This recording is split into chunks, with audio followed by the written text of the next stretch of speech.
नमस्कार, वेलकम आप सभी का। आज मैं एक बहुत ही इम्पॉर्टेंट टॉपिक पे बात करने आई हूँ जो कि हमारे 12th ग्रेडर्स से एसोसिएटेड है। ये है हमारे नीट स्टूडेंट्स के लिए स्पेशल सेशन जहाँ पे मैं बात करना चाहती हूँ उन बच्चों से जो कि फ़िलहाल मेडिकल एग्ज़ामिनेशन की प्रिपरेशन कर रहे हैं और नेक्स्ट स्टेप है उनकी कॉलेज एडमिशन का।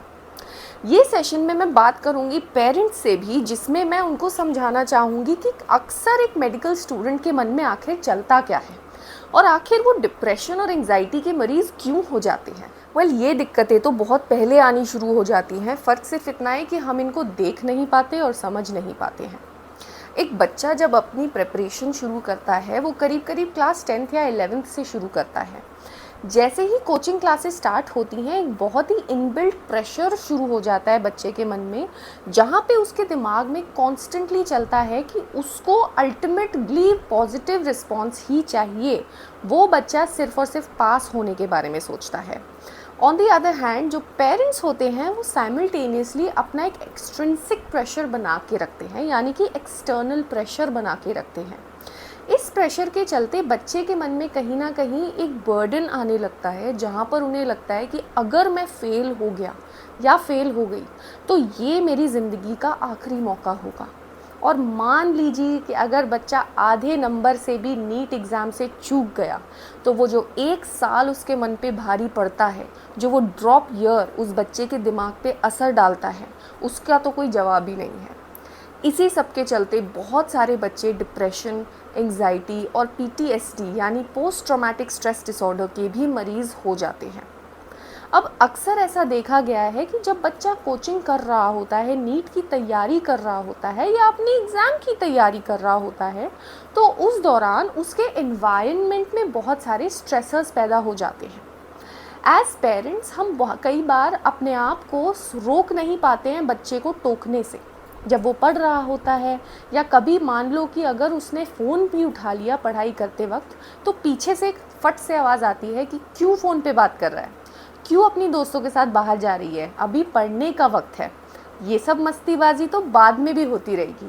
बस इस एक सेंटेंस से ही बच्चे का जो मन होता है वो दबाव में आ जाता है और हम चाहें या ना चाहें वो दबाव कॉन्स्टेंटली उन पे बनाते चले जाते हैं। अब जैसा कि हम जानते हैं कि मेडिकल कॉलेजेस में एज इट इज़ बहुत ज़्यादा लिमिटेड सीट्स होती हैं। मान लीजिए कि हमारे बच्चे का उस गवर्नमेंट कॉलेज में एडमिशन नहीं होता है, हम फेल हो जाते हैं या फिर हमें किसी प्राइवेट इंस्टीट्यूट से पढ़ाई करनी पड़ती है, तो क्या उस फेलियर से डील करने के लिए हम अपने बच्चों को तैयार करते हैं? क्या हम कभी अपने पेरेंट्स से जाकर बात करते हैं कि मम्मा पापा अगर मैं इस एग्ज़ाम में फ़ेल हो गया तो मेरे फ्यूचर प्लान्स क्या हैं? नहीं। द फैक्ट दैट हम अपने आने वाले फ्यूचर की तैयारी नहीं करते हैं, इस सिचुएशन को रैशनली एनालाइज नहीं करते हैं, यही हमारा फ्यूचर में सबसे बड़ा ड्रॉबैक बन जाता है। एक और फैक्टर है जो डिप्रेशन और एंजाइटी में बहुत ज़्यादा कंट्रीब्यूट करता है, जो कि है कंपैरिजन विद फ्रेंड्स। अक्सर ऐसा होता है कि कोई बच्चा एवरेज होता है और कोई बच्चा बहुत ब्राइट होता है। ऑन दी अदर हैंड कोई बच्चा ऐसा होता है जो पढ़ाई में ज़्यादा अच्छा नहीं करता है, लेकिन वो किसी और चीज़ में बहुत ज़्यादा उम्दा होता है। लेकिन कंपैरिजन की जो एक जर्नी है वो कभी नहीं रुकती है, चाहे वो दोस्तों के बीच में हो या टीचर स्टूडेंट के बीच में हो या पेरेंट और बच्चे के बीच में हो। इसी के चलते बच्चे का जो सेल्फ कॉन्फिडेंस और सेल्फ एस्टीम होता है वो ज़्यादातर गिरता चला जाता है। मान लीजिए कि अगर बच्चा एक एग्ज़ाम में बैठा और उसमें आधे नंबर या एक नंबर से वो फेल हो गया, इसका जो पेन होता है, इस फेलियर का जो रिग्रेट होता है वो बहुत ज़्यादा पेनफुल होता है। लेकिन पेरेंट्स की रिस्पॉन्सिबिलिटी है और स्टूडेंट्स की खुद एक रिस्पॉन्सिबिलिटी है कि इस सिचुएशन को इमोशनली नहीं बल्कि रैशनली हैंडल करें। अक्सर ऐसा लाइफ में होगा that you will face failures, you will face rejections, but you have to understand that you have to be resilient. आप कैसे उस सिचुएशन से उभर पाते हैं और कितनी जल्दी उस प्रॉब्लम से बाहर अपने आप को निकाल के लाते हैं, उसी को रेजिलियंस कहा जाता है।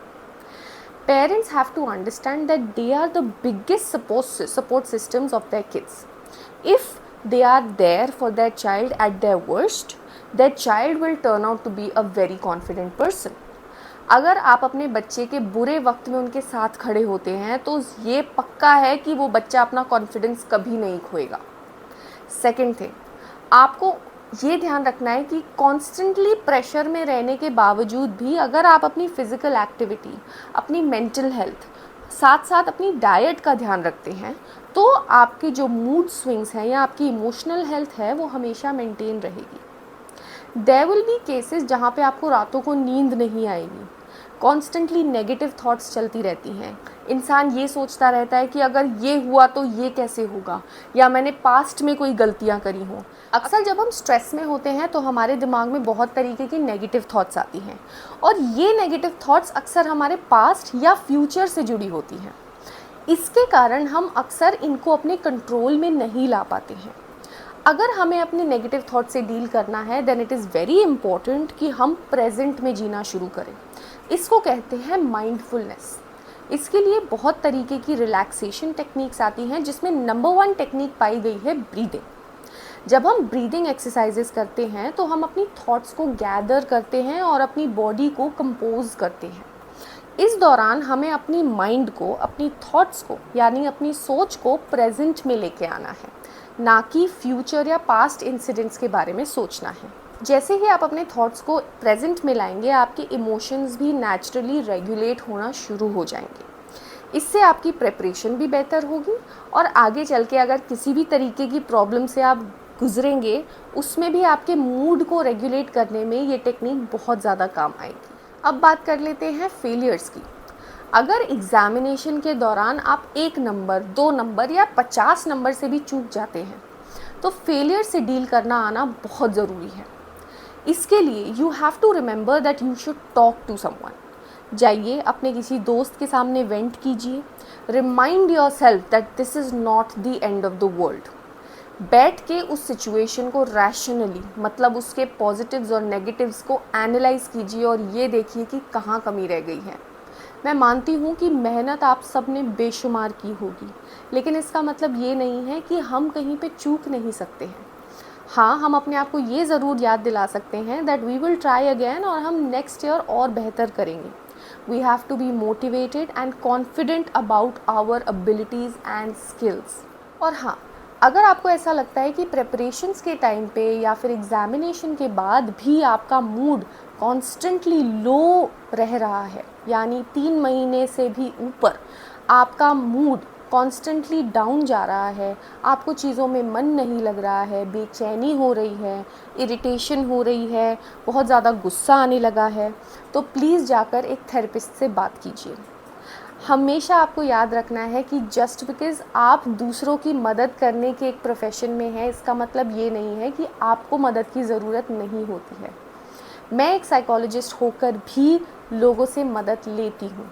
मैं एक साइकोलॉजिस्ट होकर भी थेरेपी से गुज़रती हूँ। मैं एक साइकोलॉजिस्ट होते हुए भी अपना एक सपोर्ट सिस्टम रेडी रखती हूँ, ताकि अगर मेरी लाइफ में कोई भी डाउनफॉल आता है तो मैं उनके ऊपर रिलाई करके अपने इमोशंस को मैनेज कर सकूँ। तो याद रखिए, कभी भी किसी की भी मदद लेने से शर्माना नहीं है और पीछे नहीं हटना है।